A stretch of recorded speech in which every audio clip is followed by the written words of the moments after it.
take your details and liaise a bit further in some of the detail of this. So I'm not trying to paint a picture that says, you know, there would be no challenges involved in that. It's all easy peasy with, you know, we wouldn't break sweat. Of course there'd be some issues to be resolved. What I'm saying is it can be done. How do we know it can be done? Because many, many countries have already done it. And Scotland and England are going to continue to be each other's closest allies. There would be a mutual interest in making sure, not that we didn't try to strike tough agreements on both sides, but that we had a constructive, friendly attitude to reaching agreement on these things, because it is in the interest of all of us. And so I hope that answers some of your question. As I say, I'd be happy to try and do more over the next week or so. I did specifically ask about defence, but I'd like to hear from no side. Sure. No, I mean, I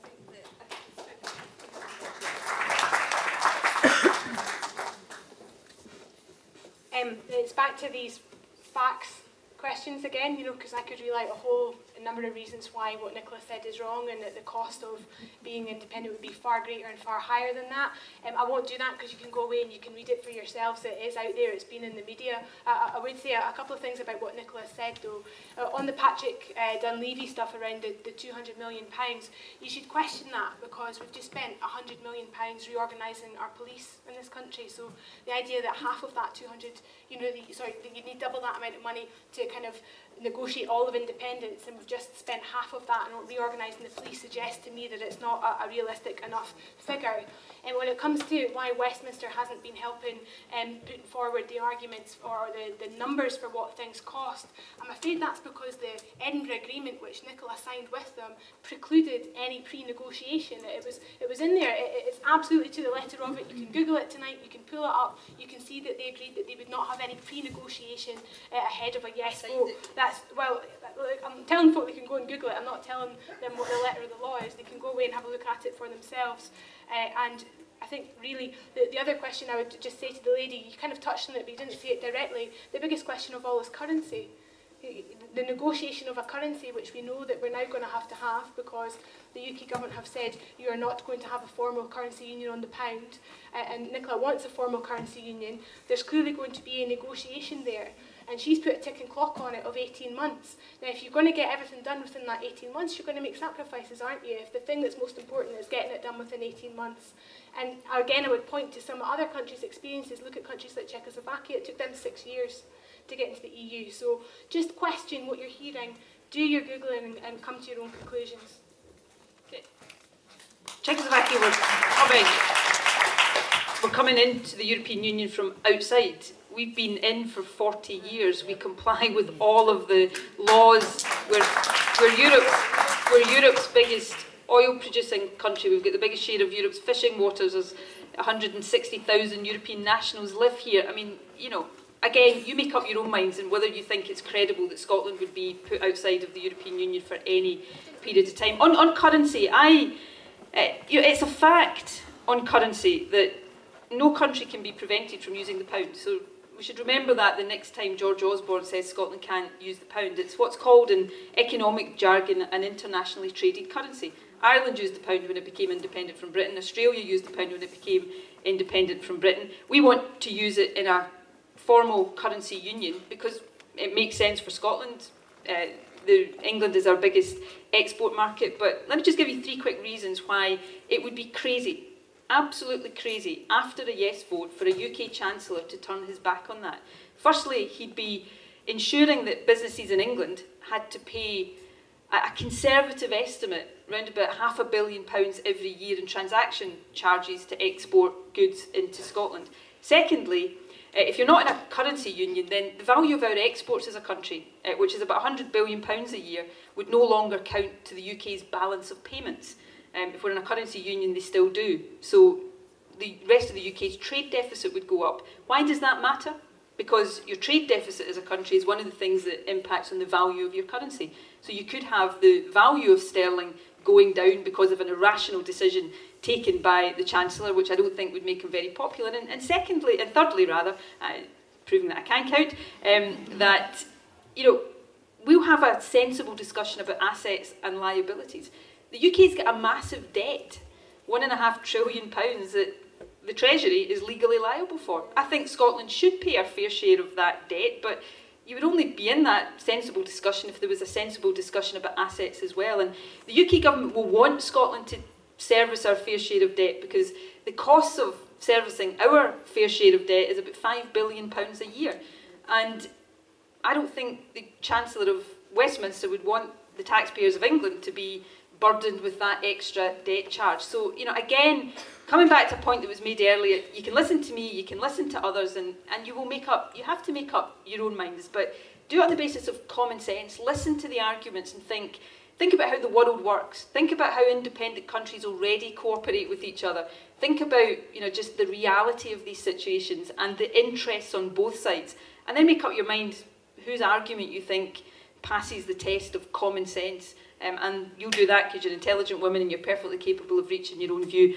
I'm happy on defence, incidentally. I suspect I'm running out of time just now, but there's a lot of detail I can point to you on how we will build up our defence forces over time, making sure we've got the right core capability. We're a maritime country. Our principal priority in defence is to defend our coastline, our oil installations, our fishing sector. We set out how we will build that up to a point where an independent Scotland across 3 forces would have 15,000 military personnel, 5,000 reservists. We set out where their bases would be. And the key point for me in defence is, instead of having the kind of cuts we've seen in conventional defence forces over the last few years, we get the chance to have proper conventional defence forces and not have money diverted into Trident, which is useless for defending any country, frankly. So there's a big opportunity there as well, but I'll stop talking now and promise to send you the detail of that later on.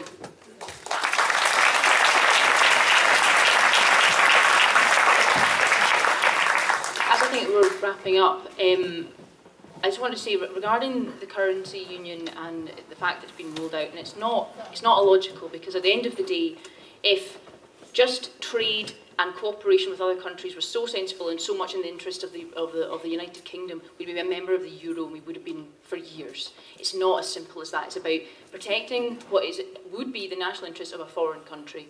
And at the end of the day, Scotland, about 65% of trade goes south of the border into England, but only 10% of their trade comes into here.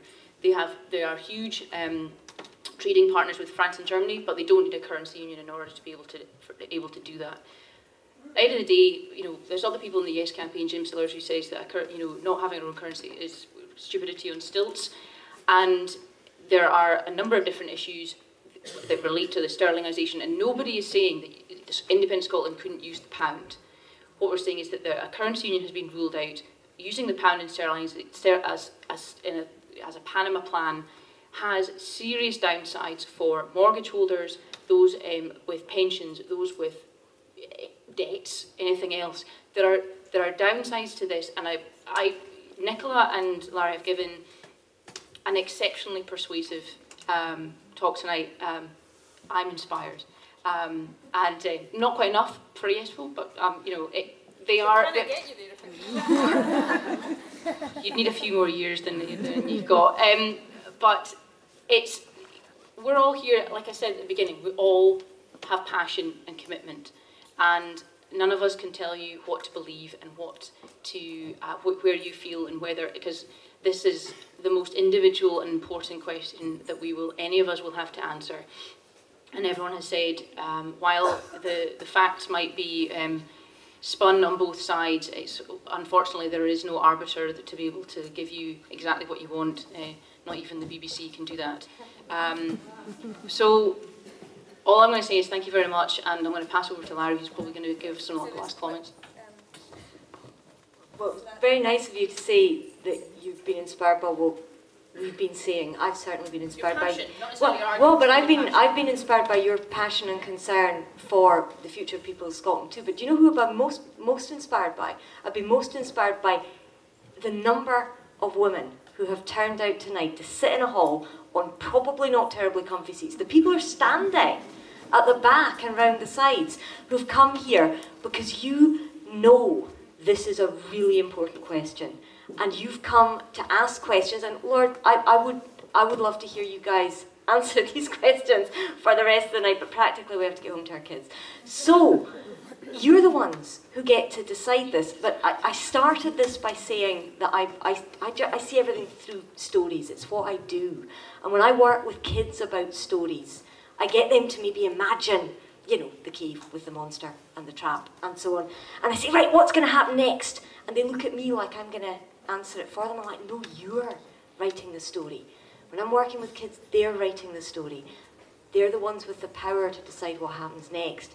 And that's what's inspiring about this next month. We're not reading Scotland's story. For the first time in a very long time, we get to write Scotland's story.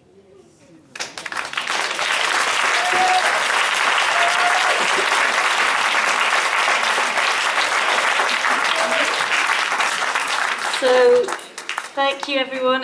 We've run way over time, so unfortunately we were going to do a whole summing up thing, but I think everyone actually has kind of summed up in a way. I'm sure there was hundreds more questions, and hopefully you'll just go out there and just discuss it all between yourselves, that you might be able to catch some of the panelists on the way out, or other campaigners, and just wanted to say thank you to all the staff here at Southleaf Parish Church Halls, to Marion.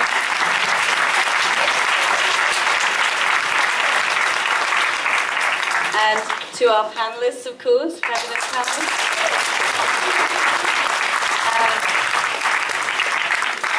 To the people who are running our creche, because there were kids out there, presumably there's still some there. And also, just trying to think, to Aileen May for leafleting, and also to all of you, of course, because fantastic lot of questions there, and I would have loved to hear more. I'm sure we all would have done. Thank you very much.